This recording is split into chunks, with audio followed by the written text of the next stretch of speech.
Hello, fellow degenerates of the internet and random passerbys. My name is Flying Walrus. And if you're anything like me, you enjoy the stupid things in life, like really bad movies, dad jokes, and finding the dumbest ways to play video games. What can I say? I have very strange hobbies. My latest endeavor has been customizing the 5 loadouts given to you in Modern Warfare, specifically customizing them to piss off everybody else in the lobby. Yeah, I'm gonna show you how to be that asshole. So without further ado, let's get into the 5 fun and effective builds that I was able to come up with for Call of Duty Modern Warfare. The Navy SEAL with 300 confirmed kills. Don't even mess with somebody who plays with this loadout because chances are he can kill you with anything in the room. Or he's a 3rd Admiral neckbeard. Both are terrifying to me.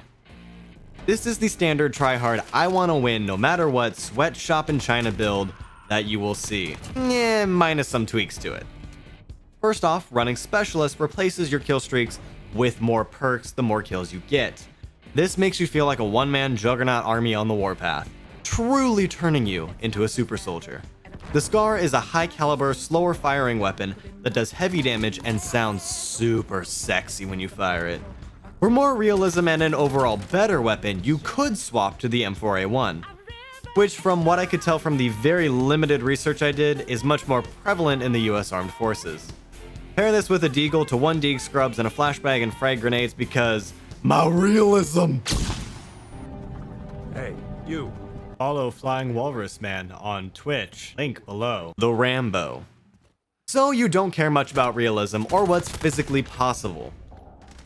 All you know is that your whole life you have idolized the oiled up, glistening pecs of 80s action heroes. If this sounds like you, then here's the loadout for you to carry out those fantasies in a virtual video game.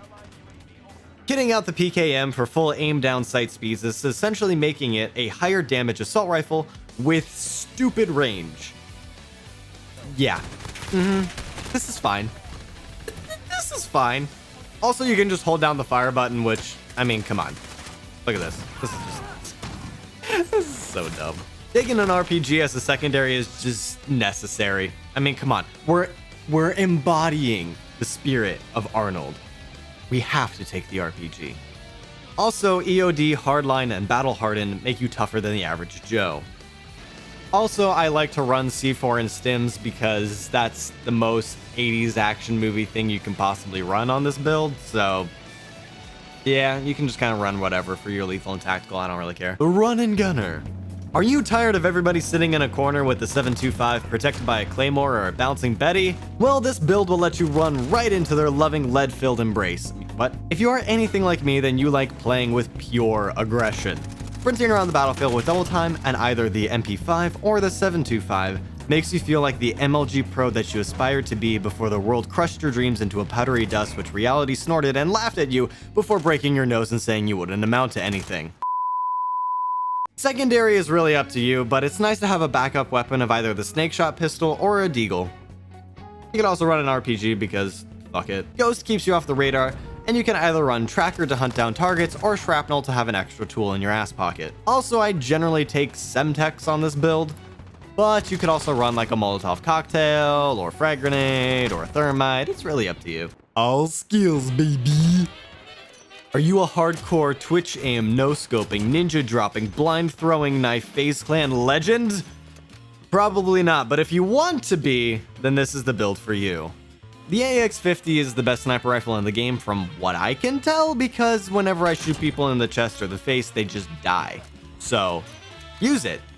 Kitting it out to fully aim down sight speed is the way to go because it just makes the gun feel a lot more snappier.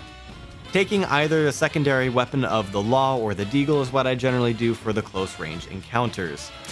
Also, having throwing knives is very important for montage clips and for a panic burst option. Running cold-blooded, ghost, and shrapnel is what I generally do, but you can also run amped to swap between your pistol and your sniper rifle faster. With all of these combined, it's just a montage highlight reel waiting to happen. Pure, unadulterated cancer. Warning, by playing this build you give into your most carnal trolling desires. This build will tilt people off the face of the flat earth they believe in. Alright, so The riot shield is and always will be the dumbest, most trolly option in this game, so I had to include it. And I mean, come on, just running around with it on your back like a super armored turtle is just... I don't know, just the mental picture of it is hilarious to me.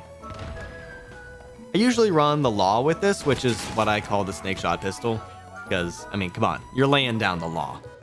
It's super fun. It's honestly my favorite pistol. It's honestly my favorite shotgun in the game, okay?